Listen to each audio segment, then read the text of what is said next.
Les amateurs de rock'n'roll, bonsoir. Bienvenue à mon podcast L'histoire du rock vue par. Ce soir, épisode Frank Zappa, l'inclassable, vu par Jean-Maurice Payeur.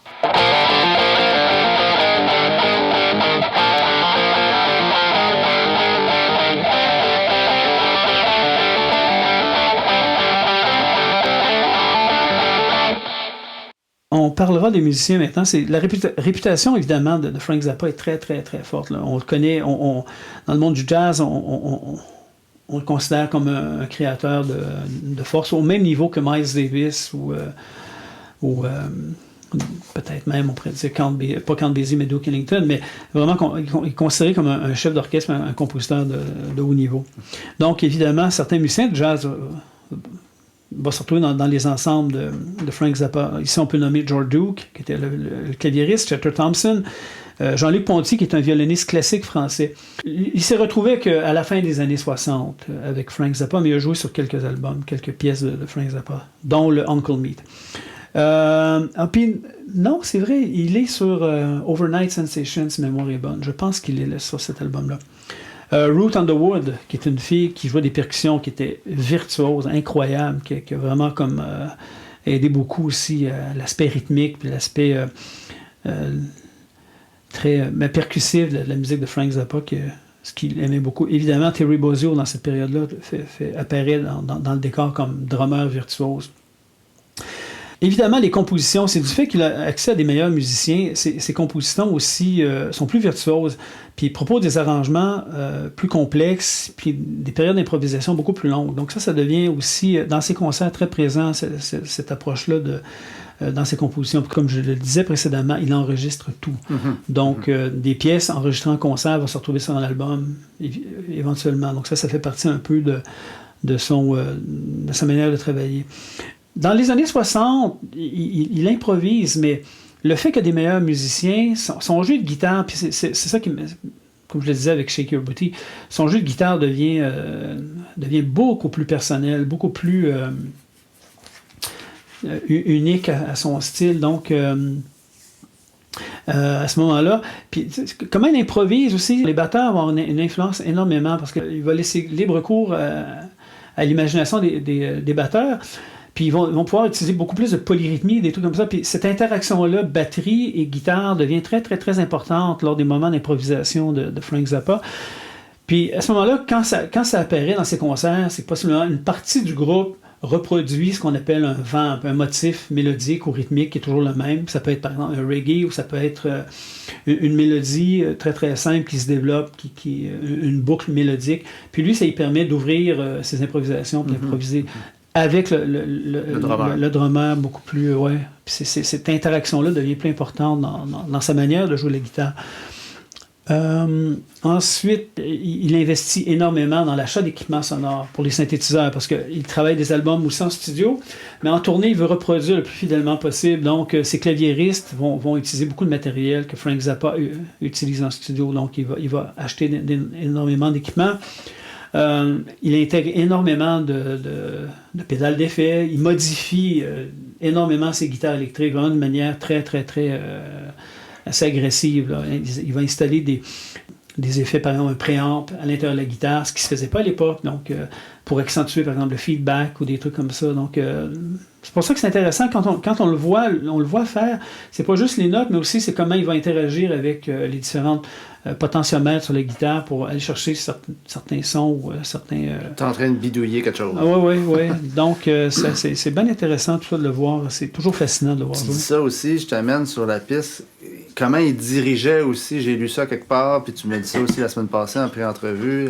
Il arrivait à faire changer de motif musical des musiciens en plein dans une toune à un moment donné avec des gestes un peu comme un catcher versus un lanceur. Ouais, non, c'est ça. Mais il a commencé ça dans les années 60, justement, en dirigeant avec les Mothers, parce qu'étant donné qu'il y avait une période d'improvisation dans ses concerts, il y avait un système de codification, de signes assez particulier à lui. Puis, dans son concert, une pièce pouvait moduler. C'est-à-dire que sur l'enregistrement, ça pouvait être une pièce avec un rythme très, très rock, mais en spectacle, ce soir-là, il pouvait demander à ses musiciens de virer ça, de jouer ça sous forme de reggae. Donc, il y a un système, par exemple, il se passait les chemins en essayant de faire des dreads avec ses doigts, c'est-à-dire Maintenant, vous tournez ça à la prochaine mesure en reggae. Et donc, les musiciens étaient très, très, très attentifs, puis d'où le fait que Frank Zappa ne tolérait aucune drogue. Et ça, Robert Charlebois le dit aussi, il dit il haïssait les drogues. Donc, puis on peut pas être drogué pour jouer la musique de Frank Zappa, c'est trop complexe. Puis lui-même ne touchait pas à ça, ça ne l'intéressait pas. Justement, pour être au sommet de la performance, puis de son intelligence, c'est ça qui l'intéressait plus. Puis ces musiciens, s'ils commençaient à déconner, par exemple, ben, c'est un aller simple pour la maison après. Oui, tu es un salarié, donc tu peux te faire congédier. Exact, c'est ça. Donc, évidemment, il y avait son fameux signe quand il demandait au musicien de jouer la note la plus aiguë de son instrument, ben, c'était le fameux finger qui montrait. Ouais. Puis il y avait la prise du paquet pour savoir dans le rock, je pense. Exact. Quelque chose de même. Ça se peut. On arrive un peu à l'aspect guitariste, évidemment, de Frank Zappa qui personnellement me touche, là, parce que je suis guitariste. Donc, tout ça fait qu'il est toujours à la recherche d'une nouvelle sonorité. Il modifie ses instruments, évidemment, change d'instrument. Mais à cette époque-là, son instrument de prédilection, c'est vraiment une fameuse guitare Gibson SG. Mais c'est pas très clair parce qu'on le voit avec une Gibson SG, mais apparemment, en 1977, quelque chose comme ça, je pense qu'il était à New York, un musicien est venu lui montrer une guitare sous forme de SG avec le pickguard, mais c'est un miroir. Puis la particularité de cette guitare-là, c'était une 24 frettes, qui était, je pense qu'à l'époque, il y avait Brian May qui avait sa guitare qui était une 24 frettes qu'il avait fait avec son père. C'était pas très usité. Aujourd'hui, une 24 frettes, c'est standard dans le monde du rock, là. Mais à l'époque, c'était moins standard. Il a joué sur l'instrument en arrière-scène, en coulisses, puis il l'a acheté, je pense, $200. On s'entend de l'époque 1977. Donc, c'est quand même pas trop cher. On le voit en alternance avec cette guitare-là. Non, mais on ne sait pas trop. Dweezil n'a pas trop élaboré là-dessus lorsque je l'ai rencontré. Il parlait de la Gibson Les Paul, mais de la Gibson SG, c'est-à-dire, mais je soupçonne que ça faisait plus référence à cette guitare-là parce qu'il l'avait modifiée. Puis, lorsque j'ai rencontré Dweezil Zappa, avec Gibson, ils avaient... mais c'est là que c'est intéressant, parce que cette guitare-là était faite par un luthier qui ressemblait à une Gibson SG. Lorsque j'ai rencontré Dweezil Zappa, il y avait le prototype de la reproduction immédiate de cette fameuse guitare-là. Donc, sauf que je soupçonne Dweezil d'avoir dit que c'était à l'époque une Gibson SG, vraiment une de la famille Gibson, parce que lorsque je l'ai rencontré, il est en train de faire un prototype pour vendre une Gibson SG. Ouais, c'est ça. Donc, il n'y a pas intérêt à dire que c'est... Exact, que c'est quelqu'un d'autre qui l'avait fait. Que je pense que c'est habile un peu comme... Mais c'est pour ça que ça m'a mis un peu de doute, mais c'est Zappa qui raconte dans une entrevue cette anecdote. Donc, ça pouvait être quelqu'un qui avait fait cette guitare-là. Mais c'est vraiment son instrument de prédilection à cette époque-là. Par la suite, dans la fin des années 70, il tombe vraiment avec les Les Paul et les Fender Strat. Donc, ça devient un peu modifié, évidemment. Oui, ça restait pas stock. Oui, non, absolument. Évidemment, il enregistre tout, puis ça donne en 1981 un album superbe. Ça s'appelle Shut Up and Play Your Guitar, qui est à l'époque 3 vinyles. Mais ce ne sont que des solos de guitare tout au long de... Mais c'est intéressant parce que cet album-là, vous allez me dire, ouais, ok, c'est des solos de guitare, Non, parce que c'est l'interaction avec ces musiciens. Chacune des pièces a une particularité, soit musicale, l'improvisation, etc. Mais c'est comment il a conçu cet album-là. C'est sous forme de forme, comme un peu un quatuor à cordes, un peu la musique classique. C'est-à-dire que c'est vraiment comme une relation très intime entre lui, le guitariste, Frank Zappa qui improvise, et son band.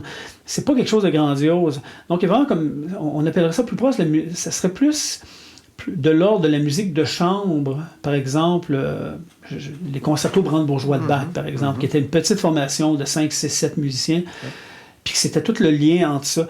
Ça donne un caractère assez intimiste à l'album. Il y a beaucoup d'extraits de spectacles, mais aussi des extraits guitare acoustique, batterie, justement. Juste ça, des solos seulement guitare acoustique, batterie, enregistré en studio, ou aussi lors des spectacles. Donc, c'est un album assez diversifié quand même si ce n'est que des solos de guitare. c'est vraiment magistral. C'est là qu'on se rend compte que Frank Zappa, c'est un improvisateur. Parce que souvent, il reproduisait, il prenait par exemple une partie solo d'une pièce, puis le lendemain soir, dans cette même pièce-là, il pouvait faire un autre solo totalement différent. Puis dans cet album-là, on le voit, cette transposition-là, de par le titre qui s'appelle Shut Up and Play Your Guitar. Mm-hmm. Le deuxième album s'appelle Shut Up and Play Your Guitar Some More. Le troisième s'appelle The Return of the Son of the Shut Up and Play Your Guitar. Mais ces trois pièces-là, c'est le solo extrait d'une des pièces qui s'appelle Inca Roads. Mais dans les trois pièces, c'est jamais la même mélodie. En arrière, c'est toujours le même canevas d'improvisation. C'est vraiment fascinant. C'est pour ça que moi, comme guitariste, je trouve ça incroyable. Dans cet album-là, il y a la pièce, une pièce que je trouve, Deathless Horsey, qui est sublime. Ça aussi, lorsque j'ai découvert ça, parce qu'à un moment donné, on peut avoir des doutes avec Frank Zappa, est-ce qu'il frime tout le temps, mais c'est une pièce qui est au niveau de solo guitare, qui est très écrite quand même, puis très structurée. Puis cette pièce-là, je l'ai, pour un de mes spectacles, je l'avais joué, je l'avais appris, mais on parle d'il y a plusieurs années. Mais c'est une pièce qui est assez intéressante au niveau mélodique. Je vais essayer je vais voir si je peux. J'ai enlevé mon casque d'écoute. Mm-hmm.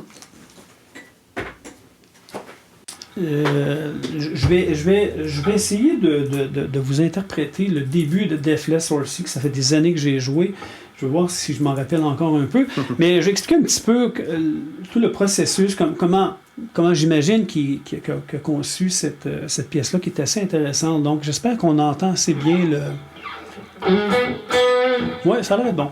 Donc, le motif commence comme ceci.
Donc, ici, les éléments de la composition, on a différents aspects. En fait, c'est intéressant, c'est que ça a l'air un peu comme ouvert, improvisé, puis totalement, mais il y a une structure. Par exemple, on a un thème qui reprend, puis c'est ce que je trouvais fascinant à l'époque, quand j'ai commencé, début vingtaine, à utiliser plus la guitare, pour comprendre un peu qu'est-ce qui se passait comme composition.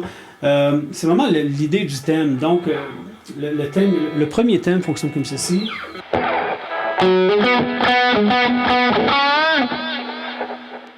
Ensuite, il reprend le même thème et il fait une variation au thème un peu.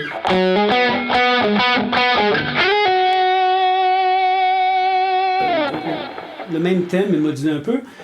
Et ensuite, pour conclure un peu cette idée-là, il fait...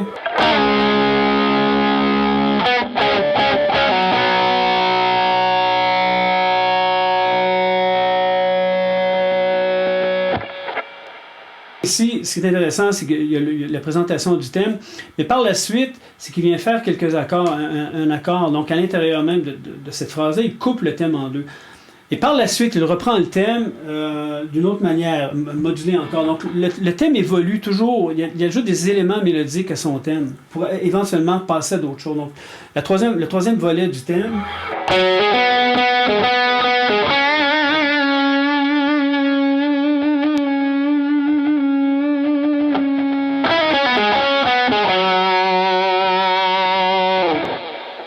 Donc ici, évidemment, cette note très très longue avec le vibrato, dans mon studio, je ne peux pas vraiment le reproduire, mais en spectacle, on le voit vraiment qu'il on parlait des modifications de son instrument, c'est qu'il vient ajouter, il vient possiblement mettre en fonction le préamble, donc il commence à avoir du feedback, donc cette note-là dure beaucoup plus longtemps. Ici, je le fais d'une manière plus manuelle, mais lui en spectacle, donc on entend clairement qu'il vient manipuler sa guitare pour aller chercher cette espèce de feedback-là. Qui étire sa note. Exact. Ensuite, le même motif rythmique, toujours sautillant, mais avec le grave. Et oui, cette espèce de motif rythmique-là. Donc, il le reproduit dans le grave. Donc, il y a une espèce de lien, de continuité dans son improvisation. Ensuite, il développe vers l'aigu sa mélodie. Donc, je vais repartir du grave et continuer.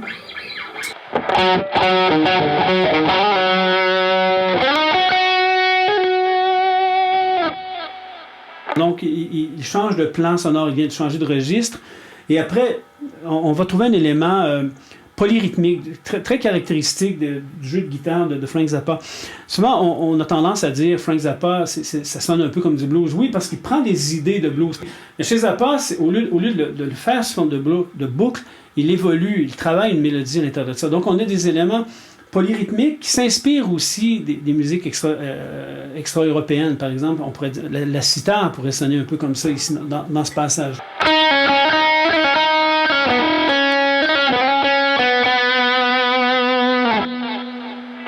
On module la mélodie toujours autour des mêmes notes. Donc, c'est ça qui est intéressant. Ensuite, il va compléter cette phrase-là vers l'aigu ici. Donc, cette ligne-là ici est complémentaire à la première ligne précédente. Une chose qui est intéressante avec Frank Zappa, c'est que il travaille son instrument souvent d'une manière parallèle à la guitare. Au lieu, par exemple, un guitariste de rock, où généralement les guitaristes vont travailler d'une manière verticale. Donc, on va avoir un plan, puis on va travailler dans une même position. Tandis que Frank Zappa se promène toujours parallèlement. Il va utiliser beaucoup la même corde pour faire plusieurs patrons mélodiques. Comme l'exemple que je viens de vous jouer, celui-ci.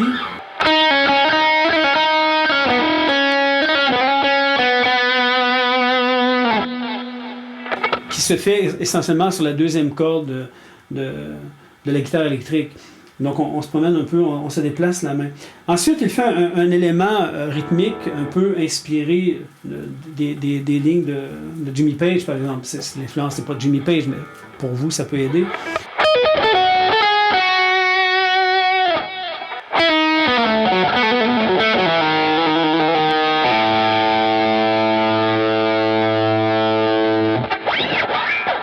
Ici, on est vraiment parti d'un plan plus aigu, descendre vers le grave. Donc, il explore vraiment tout le registre de l'instrument dans ses improvisations. Et à la fin, ça ne fait pas partie du solo, mais c'est un de ses licks favoris où il va faire un trémolo avec le pic, puis il va bender la corde de cette manière-là. Donc, ça fait une espèce d'effet. C'est comme si on avait une espèce d'effet, on appelle un ring modulator. C'est intéressant.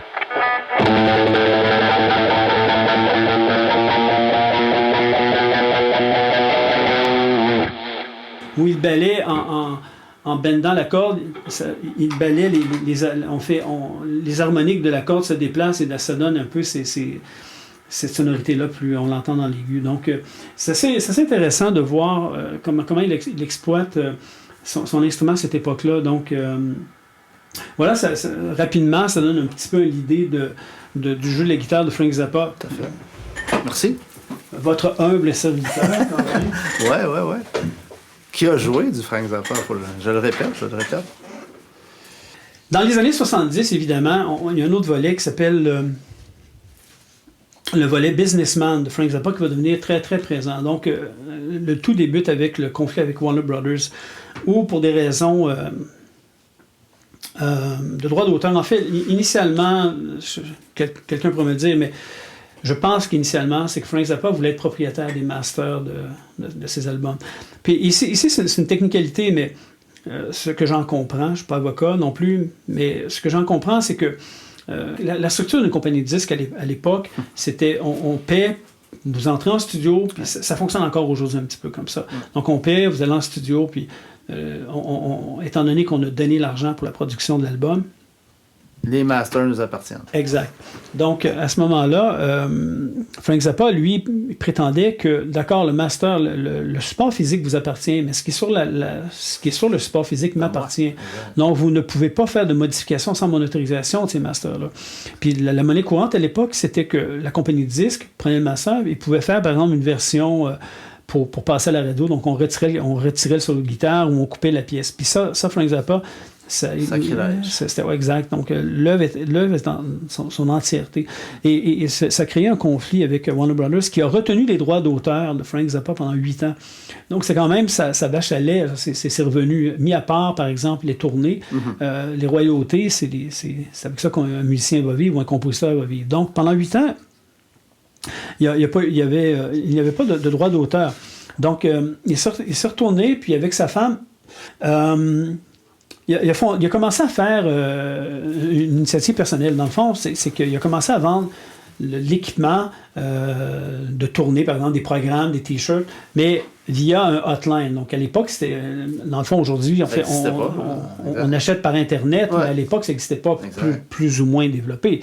Mais lui a vraiment comme exploré cette dimension-là pour pouvoir financer ses... payer son studio, payer ses trucs, ses musiciens, pour aussi manger, puis vivre aussi. Là. En quelque sorte, c'est comme le début des productions indépendantes. Il devient maître un peu de son entreprise. Mais ça commence, je sais, avec les années 60 puis 70, où il paie ses musiciens de manière régulière. Donc, c'est une nouvelle approche au niveau de la business. Les tournées deviennent encore beaucoup plus longues parce qu'il doit financer, évidemment, son studio, sa maison, plein de projets. Donc, c'est le seul moyen de faire de l'argent, c'est de faire des tournées. Donc, comme les artistes d'aujourd'hui. Exact.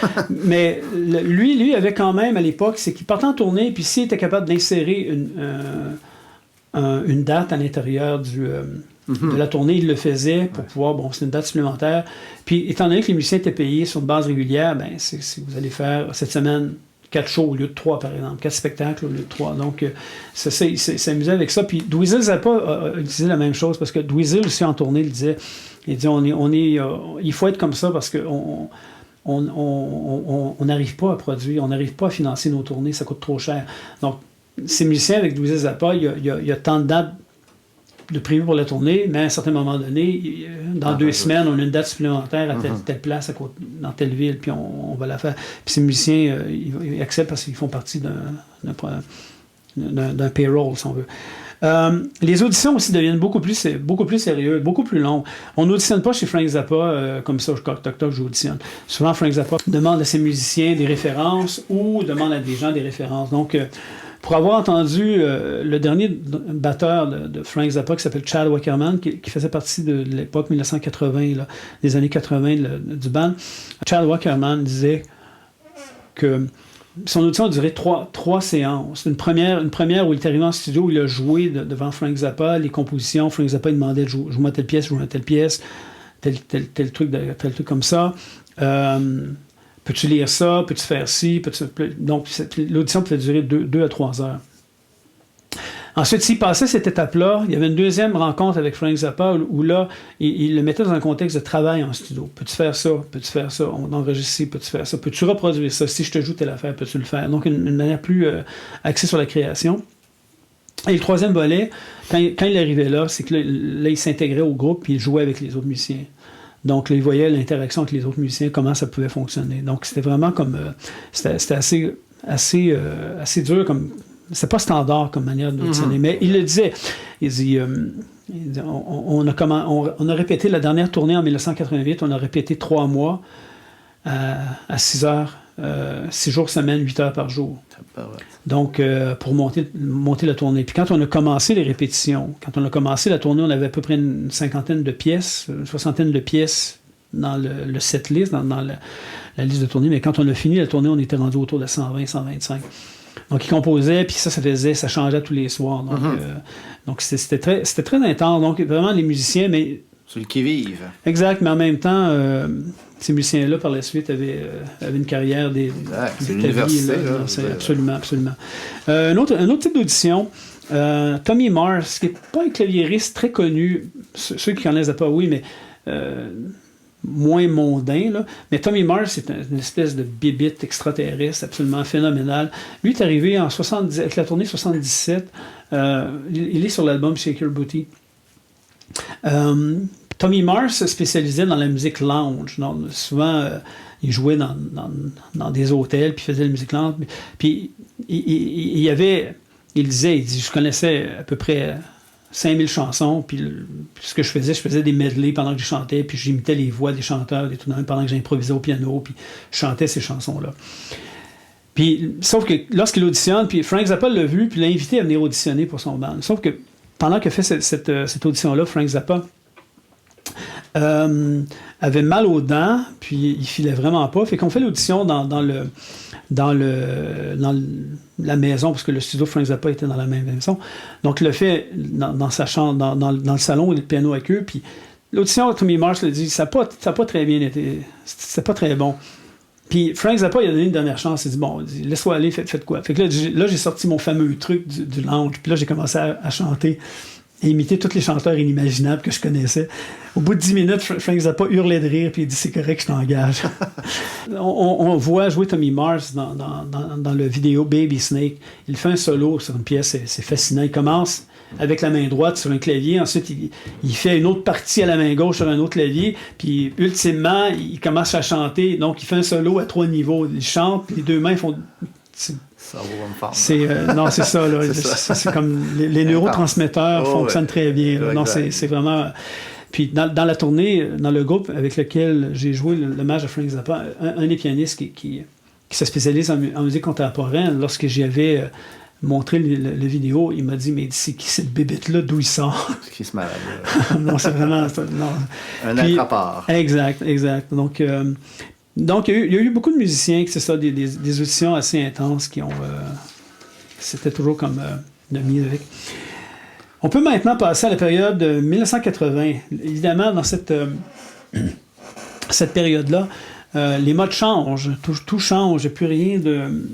La New Wave arrive. La New Wave arrive, le punk, le punk, la politique change, donc il y a plein de questions qui arrivent un peu dans l'univers de Frank Zappa. Ces 2 gros albums, Shaker Booty, Joe's Garage, ont très bien vendu. Au tournant des années 80, le style change. Donc, la question qu'on peut se poser, c'est qui suit Frank Zappa en 1980? Celui des Mothers des années 60, celui des albums Shaker Booty et Joe's Garage, ou un nouveau public chez MTV qui va commencer dans quelques années, dans 2 ans, de là, 2-3 ans. Donc, c'est la grosse question. Puis évidemment, tout ça va influencer le style de musique, le style de composition chez Frank Zappa. Lui-même le dit, il dit c'est certain qu'il y a des mothers qui ne me suivent plus parce que pour eux autres, c'est un sacrilège ce que je fais. De la période, par exemple, de One Size Fits All, c'est certain qu'il y a du monde qui ne me suit plus. Il y a du monde qui me suit encore. Puis évidemment, j'ai un jeune public qui s'intéresse à... Moi, j'ai découvert Frank Zappa, j'avais 17 ans, j'avais 16 ans en 79, donc c'est un jeune public. Là. Donc, puis évidemment, tout ça fait que ça va influencer sur sa manière de composer, puis sa relation avec le public, puis avec l'entertainment aussi. Les musiciens aussi, on peut en parler. À la fin des années 70, il y a Steve Vai, qui est un guitariste virtuose, qui commence à travailler avec Frank Zappa. Ensuite, on a Vinnie Colaiuta, qui se retrouve sur l'album Shut Up and Play Your Guitar, entre autres, puis quelques albums qui gravitent autour de cette période-là.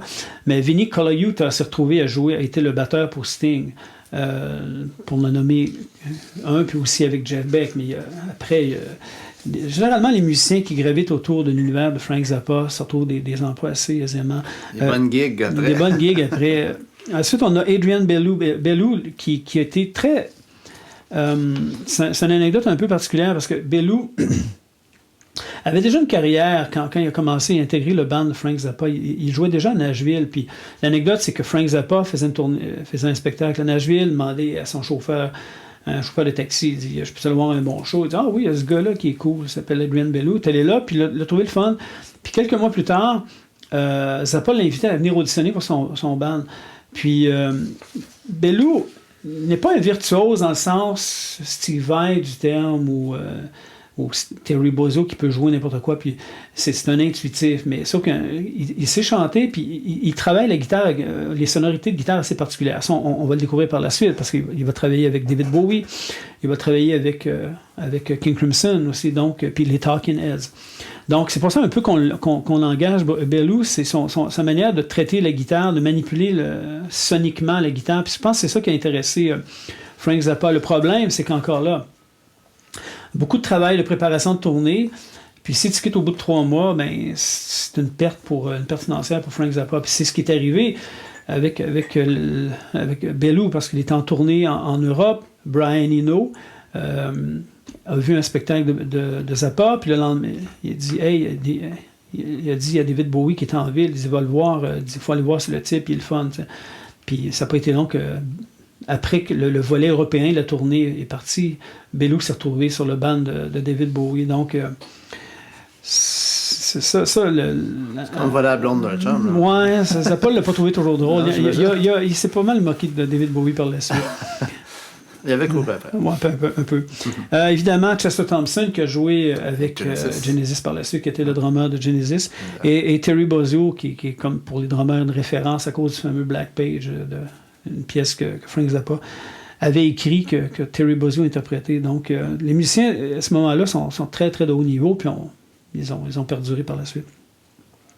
Les médias, tout ça, c'est un nouvel aspect qui rentre dans la carrière de Frank Zappa. C'est les influences des radios commerciales. L'époque des années 70 où on mettait une face complète d'un album, ça n'existe plus. Non, c'est ça. On met de la musique pour meubler entre les commerciaux. Oui, c'est un peu ça qu'on devrait voir la chose. Ouais. C'est devenu comme ça. Donc, de MTV, Zappa est des productions visuelles, mais MTV, c'est de musique télévision. À l'époque, notre génération, on avait ici au Québec Musique Plus et Marche Musique à Toronto. Ouais. Donc, on présentait à longueur de journée des vidéos musicaux. C'était l'équivalent, par exemple, d'un poste de radio, mais avec du visuel. Exact. Puis évidemment, Zappa a toujours touché au phénomène visuel par 200 Motels, Baby Snake, entre autres. Mais le paradoxe, c'est que il a utilisé le MTV, puis ces chaînes de télévision-là, de musique vidéo, puis il passait souvent comme entrevue, mais en même temps, il le disait, ça coûte un prix exorbitant. 150 000 pardon, pour faire une vidéo, tandis qu'on peut... Il dit, moi, avec ce montant-là, je fais un album. Donc, c'est ça qu'il disait un peu le paradoxe de ça, mais il exploite quand même cette dimension-là de vidéo, puis tellement qu'éventuellement, il va y avoir un hit qui va passer à la radio avec Valley Girl, qui a enregistré avec sa fille Moon Unit, qui va devenir possiblement le plus gros hit de Frank Zappa, entre autres dans les années 80, puis qui relance un peu la carrière de Frank Zappa, aux grandes dames de bien du monde qui aimerait ça le voir plus exploré, mais néanmoins, dans ses albums, il y a toujours un volet un peu plus expérimental, puis un peu plus osé sonorement. Par exemple... sur l'album l'album suivant qui s'appelle peut-être j'en parlais tout de suite j'en reparlerai plus tard, mais donc c'est ça, il y a Valley Girl où ça devient un hit commercial au niveau de MTV. Les talk shows, il fait beaucoup d'apparitions dans les talk shows pour commenter l'actualité, parce que c'est quand même un personnage intelligent puis très articulé, donc on aime ça. C'est un invité intéressant. Exact, puis c'est ça. Puis, on aimerait ça qu'il fasse une bêtise, mais il le fait pas. Donc, il est très, très, très professionnel quand il va là. Puis évidemment, il fait quelques ambiances, quelques voix dans des dessins animés, dont le fameux Ren and Stimpy, qui est un espèce de dessin animé plus rigolo que South Park. Exact. Puis il personnifie le pape dans un des dessins animés. Si ça vous tente de l'écouter, ça s'appelle The Toast Powdered Man. Il fait le pape. C'est pas très long, mais bon, c'est sympathique. Les compositions, évidemment, on a l'ambivalence entre le commercial et l'expérimental. Le début des années 80, c'est une période d'essai pour renouveler son style. Donc les pièces sont plus courtes. Une approche plus commerciale, oui, avons-le au niveau mélodique, mais pas les thèmes. Les thèmes restent toujours les mêmes un peu. Ça donne naissance à un album qui s'appelle You Are What You Is, qui est sorti en 81, qui est un album résolument commercial. C'est un ensemble de pièces. C'est un album double. Je pense qu'à peu près 17 pièces sur un double vinyle. Mais essentiellement d'inspiration doo-wop ou très vocale. Peu de virtuosité. Il y a une pièce qui a un solo de guitare, mais sinon, c'est plus axé sur le vocal puis le texte. Un peu comme dans la suite de Shake Your Booty, mais avec commercialement moins de succès, mais c'est quand même néanmoins un bon album. Puis il y a vraiment des affaires intéressantes aussi au niveau composition. Il ne faut pas négliger le format est commercial, mais à l'intérieur, on peut avoir quelque chose il y a des trucs pas mal de fun à écouter. Par la suite, bien évidemment, Valley Girl, qui sort en 82, qui est sur l'album Ship Arriving Too Late to Save a Drowning Witch. Ça, c'est un bon titre. Et Valley Girl devient un gros succès pour Frank Zappa. En fait, l'anecdote, c'est que Zappa travaille tout le temps, tout le monde sait que c'est un workaholic. Sa fille, à un moment donné, commence à se dire, ben là, ça serait le fun que je vois mon père. Fait qu'un soir, il est allé mettre une punaise avec une note sur son stylo en disant, hey, oh, by the way, je suis ta fille, puis apparemment, j'ai une pas pire voix, fait que septembre, tu peux toujours venir me chercher. Puis quelques semaines plus tard, il est allé la réveiller durant la nuit, puis il l'a fait improviser, parce que, évidemment, il y avait une famille, il y avait une vie de famille, puis comme toute vie de famille, au souper, tu t'amuses, puis tu dis des sottises, puis des niaiseries. Puis à un moment donné, j'imagine que Moon Unit, sa fille, a commencé à imiter les Valley Girls, qui étaient espèce de... les filles un peu... superficielles. Ouais, de Californie de 1980, 80, qui allait un petit peu avec le mouvement New Wave, puis aussi avec le mouvement MTV. Ouais. Donc, mais il y avait un style de particulier, il y avait un style de langage particulier, puis avec des accents assez intéressants. Puis possiblement qu'il a trouvé ça très rigolo, fait qu'il l'a fait improviser. Puis suite à ce qu'elle a improvisé, lui a écrit une chanson, puis c'est devenu un hit commercial. Le paradoxe, encore là, une fois là-dedans, c'est que tout le monde, toutes les Valley Girls, parce que Moon Unit le dit, j'allais à l'école, parce que c'était une adolescente, elle avait 14 ans, 15 ans. J'allais à l'école, personne ne me parlait, puis du jour au lendemain, tout le monde me parlait, puis j'étais comme la fille de la place, tu sais. Mais personne n'avait réalisé qu'on se foutait de leur gueule. On se moquait d'eux. Donc... puis elle a fait d'énormes talk shows. Donc elle a eu... ce moment-là était très... c'était un hit pour Frank Zappa. D'un côté expérimental, il y a quand même quelques albums de Man from Utopia qui est assez intéressant, dont une pièce qui s'appelle The Dangerous Kitchen, où avec l'aide de Steve Vai, qui est comme magistralement doué, dans le fond, il utilise un système de composition qui a été développé à la fin des années 70, qui s'appelle le speech text, dans le sens que quelqu'un parle, et avec un instrument, comme par exemple la guitare, qui est capable... On reproduit la voix, on essaie d'imiter la voix. En 91, j'ai fait la création canadienne d'un compositeur américain qui s'appelle Scott Johnson, qui était un des premiers à avoir écrit une pièce d'une trentaine de minutes pour guitare électrique et bande. Donc, l'accompagnement vocal, la voix, était sur la bande magnétique. Une première partie, c'était un texte. La deuxième partie, c'était des rires. Donc, ma fonction comme guitariste, c'était de reproduire les inflexions vocales, ce que j'entendais. Donc, la partition était écrite de A à Z, donc pas de place à l'improvisation, mais j'ai pratiqué cette pièce-là pendant 3 mois. Puis à la fin, lorsque j'entendais parler quelqu'un, j'étais capable de reproduire à la guitare sa voix. À un moment donné, c'est peut-être un peu trop intense, mais ouais, c'est ça. Ce qu'il disait, un peu. Ouais, un peu, ouais. Donc, mais Zappa a intégré ça dans une de ses pièces. Puis, ce qui m'amène aussi avec cette pièce-là de Dangerous Kitchen à vous parler un peu du groupe qu'on a eu de 93 à... On saute un peu, là, mais de 93 à 98 avec, ici à Montréal, avec le groupe Hommage à Frank Zappa de Dangerous Kitchen, qui était fondé par l'association Electra, qui est une association pour la recherche et la création à l'époque en musique électronique, mais maintenant, c'est beaucoup plus la diffusion au niveau numérique et ordinateur, robotique et tout de même, mais toujours associé à la culture, à l'innovation dans un contexte de culture. Puis à l'époque, c'est ça, on était un ensemble de 10 musiciens, donc 8 musiciens, 2 chanteurs classiques. L'époque regroupait des musiciens de Toronto puis de Montréal. Puis on a fait un album qui est sorti en 98. Donc, mais on a tourné quand même avec ce produit-là. Puis c'était le chef d'orchestre était Walter Boudreau, qui était le chef qui s'occupe qui était à l'époque le directeur musical de la Société de musique contemporaine du Québec. Et qui était aussi dans l'Infonie. Exact, initialement, tout à fait, avec Raoul Duguay. Mais c'est intéressant parce que je me souviens, lors d'une première pratique, évidemment, Walter avait abordé ça, OK, let's go back to some old rock and roll, mais au bout de la 8e mesure, il y a comme, OK, il s'est rendu compte que c'était pas aussi simple que ça, la musique de Frank Zappa, il y a vraiment comme, OK. Puis on avait 4 jours pour monter le spectacle. Donc, non, on a travaillé fort. On avait préparé avant nos partitions, on s'entend, là.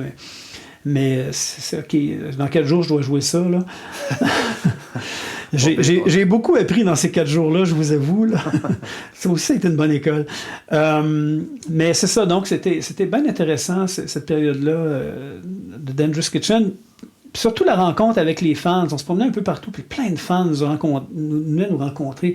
Puis, pendant les spectacles, à la fin des spectacles. C'était fascinant de voir comment c'est là que j'ai réalisé vraiment qu'il y a des gens dédiés à la musique de... On pourrait comparer avec Rush, mais Frank Zappa, c'est aussi intense. Ah oui.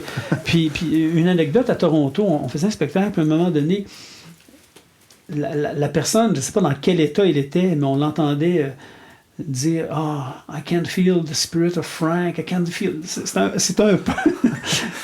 C'est un peu intriguant, là. Ah ouais. Tu joues, puis tu es juste un band un hommage, dans le fond. Parce que mais tu déchaînes non, c'est ça. C'était particulier. Mais c'était le fun comme j'ai appris énormément. Beau projet. Oui, puis évidemment, ça m'a permis de travailler la musique de Frank Zappa plus en détail, puis plus approfondir ça. Évidemment, dans les années 80, les compositions deviennent plus politiques. On commence à avoir des sujets beaucoup plus engagés socialement. Par exemple, la fameuse anecdote avec le Parents Music Resource Center, le PMRC, dont Zappa est allé en comité sénatorial pour défendre le droit à la liberté d'expression, son fameux liberté d'expression, que ce comité-là voulait censurer en mettant des stickers. Puis de toute manière, ils ont réussi en quelque sorte, parce qu'on a quelques stickers qui disent explicit lyrics.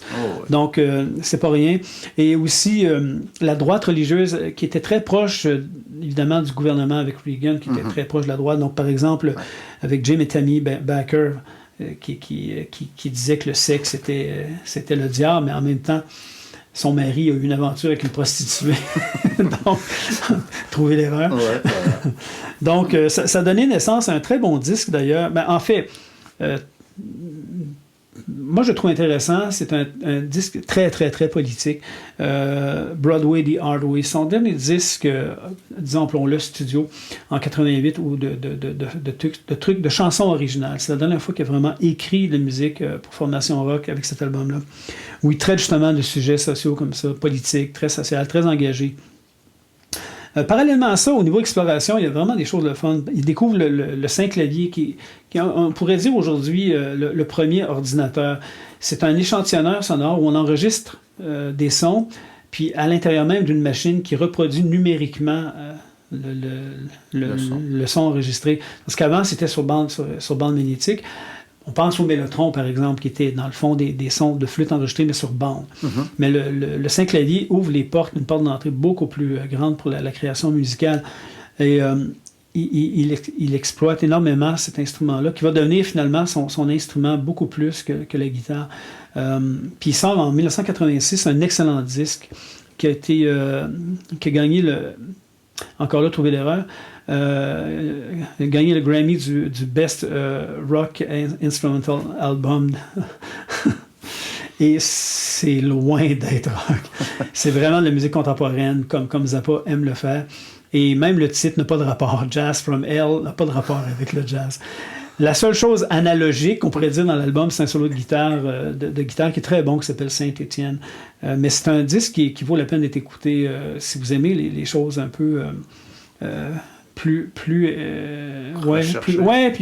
de ce que Zappa composait au début de sa carrière, avec ce qu'il voulait composer avec les orchestres symphoniques et des trucs comme ça, donc avec Jazz from Hell. En 1988, c'est la tournée The Best Band You Never Heard in Your Life, qui est une super bonne tournée. Les disques qui sont sortis de là, c'est magistral. Le jeu instrumental de ces musiciens-là, c'est fascinant. C'est de haut niveau. Là. C'est un régal pour les oreilles, une production incroyable. Mais c'est ça. Donc, cette tournée-là a été il a dû annuler la tournée pour une raison, c'est que c'est quand même une grosse formation. Ils étaient 8-9 musiciens. Et un des musiciens était le directeur musical, comme souvent ça fonctionnait avec Frank Zappa, pour préparer les répétitions. Puis, durant la tournée, les musiciens ont commencé à avoir des problèmes avec ce chef-là, cet instrumentiste-là, en disant qu'il était trop dictateur, puis qu'il n'aimait pas ça, comment il improvisait. Quand ils improvisaient, il ne comprenait pas trop. Bref, fait que Frank Zappa a fait le tour de tous ces musiciens, puis la question était, est-ce que tu es prêt à continuer à travailler, à jouer avec lui, oui ou non? Si oui, on reste, sinon, il y aura des conséquences. La majorité du groupe a dit non. Donc, Zappa a arrêté la tournée, a fermé la formation, parce qu'il ne pouvait pas, il a dit, je ne peux pas reprendre un ancien bassiste puis retravailler les pièces pour partir en tournée. On était rendu trop loin dans le processus. Exact. Comme disait Chad Wackerman, on commence une tournée, on a 60 morceaux, on finit la tournée, on est rendu à 120. Donc, tout reprendre le matériel en une semaine ou deux, c'est impossible. Ou en 3 semaines, c'est impossible. Donc, il a arrêté la tournée, il a cancellé la tournée, il a perdu 300 000 $ de 1988. Donc, c'est quand même pas rien non plus à ce niveau-là. Donc, mais le résultat sonore de cette tournée-là est magistral. Vraiment, quelques bons albums à découvrir. L'anecdote un peu, c'est qu'il commence à avoir des problèmes urinaires aussi durant cette tournée-là.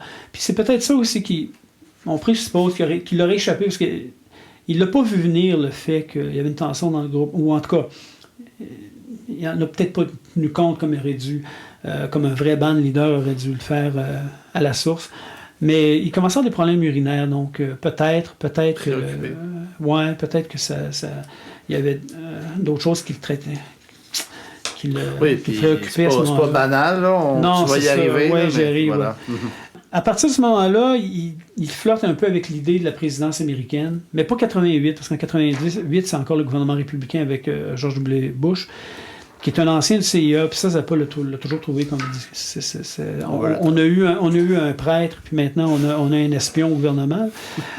Il laisse sous-entendre que peut-être que, oui, du bout des lèvres. Puis à ce moment-là, il sort un livre autobiographique sous forme d'entrevue, qui est un très bon livre, qui s'appelle The Real Frank Zappa Book, où justement, il règle des comptes en disant non, j'ai pas mangé ci, j'ai pas fait ça, juste dans la première page. Après le livre explore un peu toute sa vie, puis c'est un très bon livre, très instructif, parce que c'est sa vie. Mais à la fin du livre, ce qui est intéressant, c'est qu'il y a son programme électoral. Puis c'est un programme assez étoffé au niveau social, autant au niveau de l'éducation, de l'implication du gouvernement dans la culture, au niveau militaire. Tout l'aspect de la politique américaine est scrutinisé, si on veut, est vraiment observé de manière très pointue dans son programme électoral. Puis ça, on trouve que Bernie Sanders était à gauche. Pas certain là, que... Déjà qu'on le traite de communiste. Oui, non, c'est ça. Mais faut faire attention, parce que Zappa dit, je suis un produit de l'Amérique. Je suis un Américain. J'ai grandi ici. Je me permets le droit de critiquer l'endroit où j'ai vécu, où je vis. Et c'est un anticommuniste. Il n'aime pas le principe du communisme. Puis ça paraît dans sa carrière, parce qu'il a toujours été un self-made man, qu'on pourrait dire. Il a vraiment construit son entreprise comme une petite entreprise. Donc la musique, oui, je fais de la musique, mais en même temps, le contenant, c'est quand même une petite... entrepreneur. Exact. Donc, il dit, je suis vraiment comme... Oui, on pourrait dire que je suis capitaliste, mais en même temps... J'utilise, c'est mon système dans lequel j'ai grandi, puis c'est celui auquel on peut prétendre qu'il croit aussi, mais quand même pas obligé d'être agressif dans ce système-là. Selon la preuve est là, c'est qu'il a quand même réussi à faire des trucs sans avoir non plus, comme certaines compagnies, de surexploiter des gens. T'sais. Exact. On arrive un petit peu avec 1989, la chute du mur de Berlin. Ça devient important pour lui parce qu'il va commencer à créer des liens avec les pays de l'Est. encore là, le phénomène de la libre expression, c'est que, évidemment, ces pays ont été opprimés, donc lui commence à créer des liens là-bas pour essayer de financer, de les aider à leur trouver du financement pour développer leur culture, développer aussi les techniques d'enregistrement pour pouvoir diffuser cette culture-là. Donc, il fait beaucoup de voyages en Russie, entre autres, puis il se retrouve aussi en République tchèque avec le président de cette époque, qui était Václav Havel. Puis lui suggère à Václav Havel de devenir le représentant culturel de la République tchèque pour trouver de l'argent, du financement. J'ai lu ça il y a quelques années par contre, mais de mémoire, c'est que Frank Zappa aurait certains albums, peut-être pas tous ses albums, mais certains albums il aurait transféré les droits d'auteur à la République tchèque pour que, sous forme de fondation, je ne sais pas trop quel outil, pour développer la culture puis moderniser les studios d'enregistrement de l'époque. Puis ça l'a aidé parce que la République tchèque, aujourd'hui, au niveau de la musique de film, c'est quand même un endroit où on va enregistrer à peu de frais beaucoup de musique de film. Donc, à Prague, entre autres, c'est très, très... je ne sais pas si ça a une influence directe de la part de Zappa, mais je sais qu'à l'époque, en ayant lu une entrevue avec lui, il avait dit que ça n'a pas nuit, probablement. Ça n'a pas nuit, j'imagine que ça n'a pas nuit, non. Donc, on se retrouve en 89, mais les problèmes de prostate commencent à être plus apparents. Donc, on diagnostique en 90 un cancer de la prostate. À partir de 88, il arrête tout de tourner, puis il met une croix sur tout ce qui est relatif à la musique rock. Il ne se concentre qu'à la musique contemporaine. Donc, il va vraiment, comme j'expliquais, je le disais précédemment, il explore le volet... la musique contemporaine beaucoup plus, un peu le retour aux sources. Et cela étant dit, en 90, le fait qu'il est diagnostiqué cancer de la prostate, il ne se concentre, il arrête toutes ses démarches au niveau extérieur, social et politique. Encore un peu, il joue sur le fait qu'il pourrait se présenter comme à la présidence, mais c'est visiblement ça. La santé n'est pas là. Non. Puis, il ne se concentre qu'à des projets musicaux. Donc, son dernier projet qui sort de son vivant, c'est l'album Civilization Phase 3, qui est un album consacré au Saint-Clavier, mais qui est assez sombre, qui dénonce un peu qui parle un peu de la politique américaine très de droite et tout ça. Donc, c'est un album assez sombre. Peut-être aussi son état de santé fait que la couleur peint un peu là-dessus. Mais donc, c'est son dernier album qui sort, qu'il produit, mais l'album sort en 94. Et évidemment, pour conclure un peu, c'est que Frank Zappa est décédé, évidemment, comme je le disais plus haut précédemment, le 4 décembre 1993. Il laisse dans le deuil sa femme Gail, qui est née le 1er janvier 1945, et est décédée le 7 octobre 2015.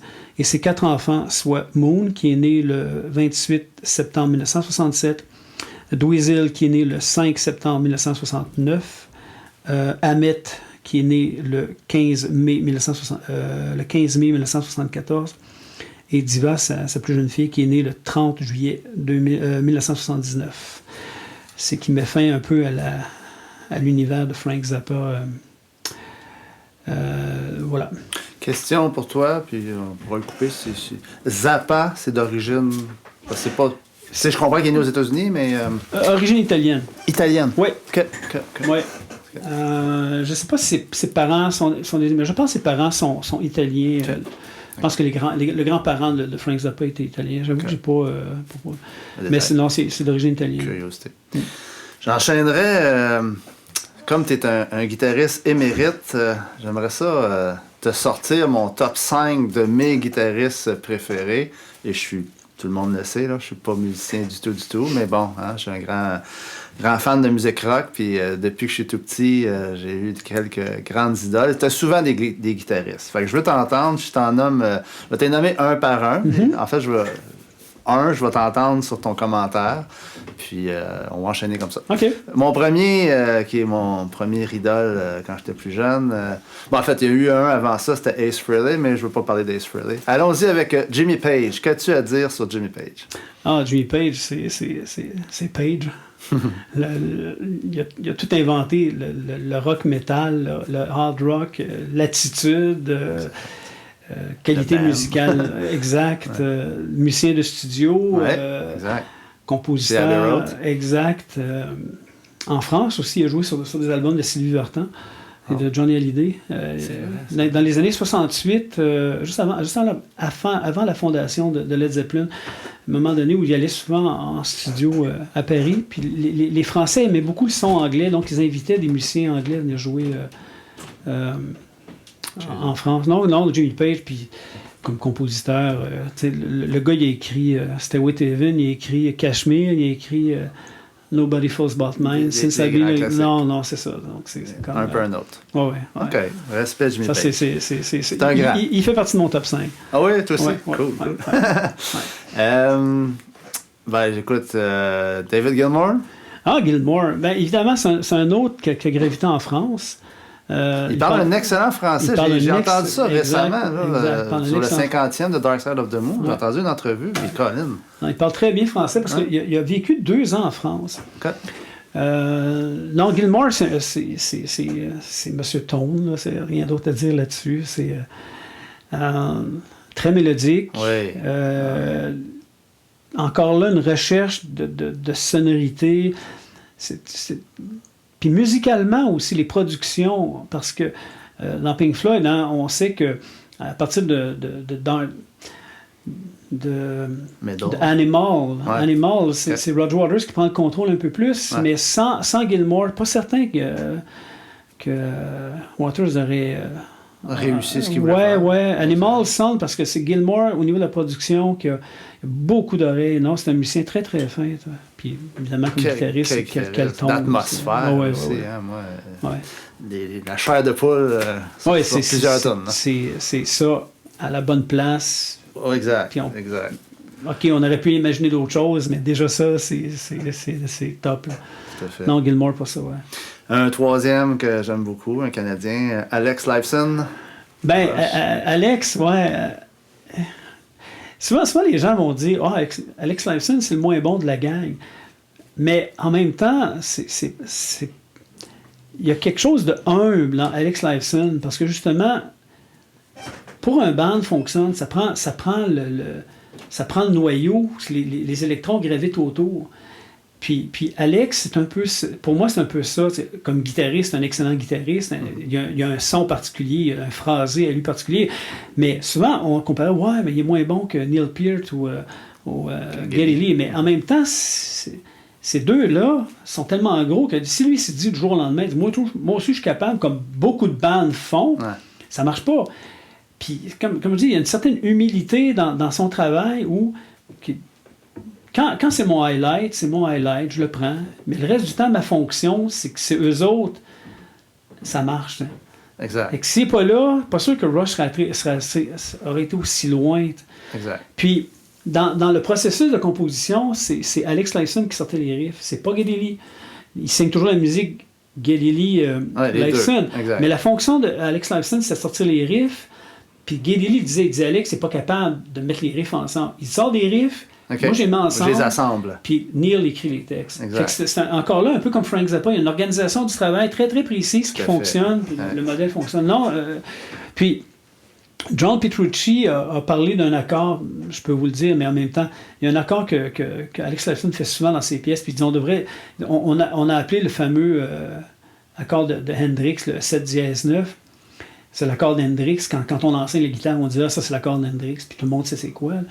Mais John Petrucci, qui est quand même un guitariste reconnu, a dit on devrait appeler cet accord-là l'accord Lifeson, tellement c'est sa couleur à lui, c'est son trademark. Okay. Comme a été le fameux accord d'Hendrix dans Purple Haze. Mm-hmm. Donc, non, Lifeson, c'est super important, puis super humble en quelque part là-dedans, qui fait que le Rush peut fonctionner. Exact. Wow. Merci.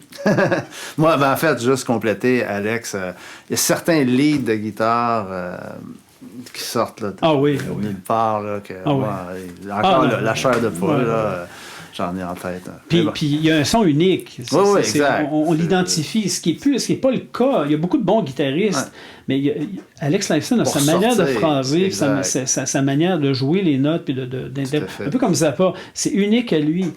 Il ne pourrait pas faire du top 40 parce qu'on le reconnaîtrait trop. Puis quand on fait du top 40, il faut que ça rentre dans le moule. Okay. Mais quand on engage Alex Lifeson pour un album, c'est parce qu'on veut le son license. Exact. Donc ça c'est tout à son honneur. Un peu comme Jimmy Page, d'ailleurs, ou Gilmour. C'est ça. À date, les trois que j'ai nommés. Puis je pense le quatrième aussi, je pense qu'il y a une signature, allons-y, avec The Edge de YouTube. Ben, The Edge, c'est assez particulier parce que tout le monde dit « Ah, il est pas bon musicien. » Mais c'est le guitariste le plus influent depuis les 30 dernières années. Beaucoup plus qu'Hendrix, beaucoup plus que Van Halen. Le son clean, délai particulier à The Edge, quand vous allez en studio, vous devez avoir ce son-là. Si vous n'avez pas ça dans votre pedalboard, vous n'avez pas de job de studio. Il faut avoir ce son-là dans son studio. Tous les commerciaux, que ce soit vous allez me dire, OK, c'est où la création? L'affaire, c'est lui qui l'a créé. Après, ce qu'on en a fait, c'est plus son problème, quelque part. Ouais. Mais la force de ce truc-là, c'est que si vous allez en studio, vous faites une annonce d'une commerciale de voiture ou de bière, vous allez avoir cette espèce de son, de délai qui arrive toujours pour la ligne de guitare. Puis tous les musiciens de studio disent, c'est le gars le plus influent des 30 dernières années, beaucoup plus qu'Hendrix, beaucoup plus de l'un du monde. Mais comme compositeur, oui. Les pièces de YouTube sont souvent un peu simples, par moments, souvent. Mais c'est le travail des textures et de la recherche qu'il fait sur l'instrument qui fait qu'il se démarre. Puis encore là, comme dans Rush, enlève The Edge. OK, vous allez me dire Bono, mais c'est comme Queen. Exact. OK, Freddie Mercury a essayé de faire une carrière tout seul, ça n'a pas marché. Mais mets-le avec le reste du band, là, c'est autre chose. Ça marche. Donc, The Edge, c'est la même affaire. Bono peut bien chanter, puis on aime bien sa voix, puis on aime bien le personnage. Il parle trop en spectacle, mais puis The Edge joue pas assez en spectacle. Ouais, ben, j'entends. Le dernier show, on est allé, puis un de mes chums me dit encore Bono avec sa grande trappe. Ouais. J'apprécie son côté politique et tout ça. Mais j'entends très bien ce que tu dis. C'est comme je dis souvent, c'est que pour un concert de The Edge, pas The Edge, j'aimerais ça que ce soit un concert de The Edge, mais pour un concert de YouTube, si calcule le nombre de minutes que le gars parle, on pourrait avoir au moins 3 ou 4 tonnes supplémentaires. Puis souvent, ils ont tellement de tonnes qu'on est déçus, on n'a pas entendu celle-là. Mais t'as raison, s'il avait coupé son speech, on l'aurait eu. Ça intéresse personne, mais il continue à le faire. Mais bon. Ouais, enfin, je mettrais une nuance là-dessus, mais c'est correct. Qu'il le fasse en entrevue. Ouais. Qu'il le fasse en entrevue. Ouais. Mais parce que là, il se prend pour Jim Bakker. Là. Mais bon. Fallait pas que je dise ça. Mais je veux juste revenir. Bono n'a jamais dit qu'il voulait faire une carrière solo. Il n'a pas fait un Freddie Mercury de lui-même. Non. Mais bref, mon cinquième, attends, tu l'as déjà évoqué, puis c'est pas tant un héros pour moi, mais quand même, je pense que ce gars-là a marqué la musique. Mais dans ton propos, je décèle que tu n'es pas tout à fait d'accord avec ça, avec M. Jimi Hendrix. Que dire sur Jimi? Long silence. Ouais. Ben, il a eu une carrière courte, une carrière intense. Il aurait probablement plus marqué que ça. Peut-être que oui, peut-être que non. Okay. Peut-être que oui, peut-être que non. Non, j'ai pas. Non, je suis pas un fan de Jimi Hendrix. Soniquement parlant, oui, mais les gens s'appellent Purple Haze, s'appellent l'hymne américain. Tout ce côté-là très très flashy de la musique, c'est très entertain, un peu bon. T'es un showman aussi, là. Ouais, tout le monde va dire Electric Ladyland. Oui, d'accord, mais ça, studio, mais ça. Par contre, All Along the Watchtower, ça c'est quelque chose. Il y a des perles dans son travail. T'sais. Même Dylan dit je pourrais plus faire cette tonne-là. Non, exact. Mais bon, d'accord, il aurait pu faire du jazz avec Miles Davis, il aurait pu faire ci, il aurait pu faire ça. La production qui est sortie après sa vie, ça vaut ce que ça vaut. C'est du succès d'année. C'est du monde qui ont pris il a fait ci, on va faire un album avec. C'est un peu n'importe quoi, mais ça, encore là, c'est pas de son contrôle. Mais exact. Officiellement, par contre, un album d'Hendrix que je trouve magistral, c'est. Comment ça s'appelle? Il a enregistré ça avec Buddy Miles. en 69, le 31 décembre 69. Je pense que c'est Fillmore East, je pense. Yeah. 31 décembre 69, 2 soirs. Puis le 1er janvier 69. 1er janvier 70. C'est bon. C'est très, très, très, très bon. C'est du funk à la James Brown, c'est Sly and the Family Stone. Là-dessus, là-dessus, son playing est précis, c'est hot. Mais il avait dit... En fait, c'est un album qu'il a dû faire pour terminer un contrat de disque. Parce qu'il restait un album pour je ne sais pas quelle compagnie de disque, mais il devait faire un album. Puis il a pratiqué beaucoup pour présenter ce show-là. Puis il a dit, je vais faire un album live. Mais il y avait ça s'entend, c'est pas sloppy. Il y a un côté sloppy dans le jeu d'Hendrix. Des fois, me fatigue au niveau des partitions de batterie.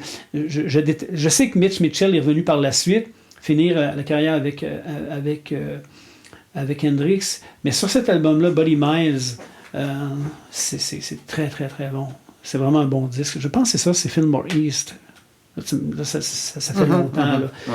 Mais j'avais entendu cet album-là, puis ouais. C'est un album que je recommanderais pour entendre Hendrix. Pur jus. Ouais. Peut-être, puis là je m'avance, mais peut-être qu'à la différence, puis tu nous as parlé de Frank Zappa dans cet épisode-là, qui se tenait loin des drogues, était contre ça. Peut-être que Jimi Hendrix, au contraire, c'est peut-être trop à donner aux drogues à un moment donné, même live, pour être brouillon. Je sais pas, en fait. Ouais, mais bon, je connais pas assez Hendrix de ce point de vue-là, puis c'est des rumeurs. Était-il aussi stone que ça? À un moment donné, on a live, il y a tellement de rumeurs. Je peux pas dire live, là, mais dans sa vie personnelle, il consommait beaucoup. Oui, il consommait là, beaucoup de cannabis, ça c'est... il buvait beaucoup. Bon. Mais de là à dire qu'il était toujours sur l'acide, c'est une autre dimension. Je là, sais pas, exact, moi non plus, je sais pas. Puis live, je suis pas sûr. Mais je le connais pas assez de ce point de vue-là. Ouais.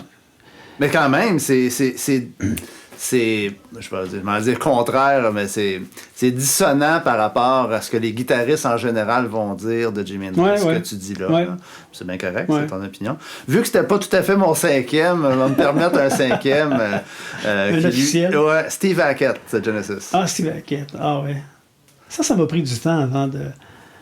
Ouais. Quand j'étais jeune, j'étais un grand fan de Yes, Steve Howe. Puis... Ouais.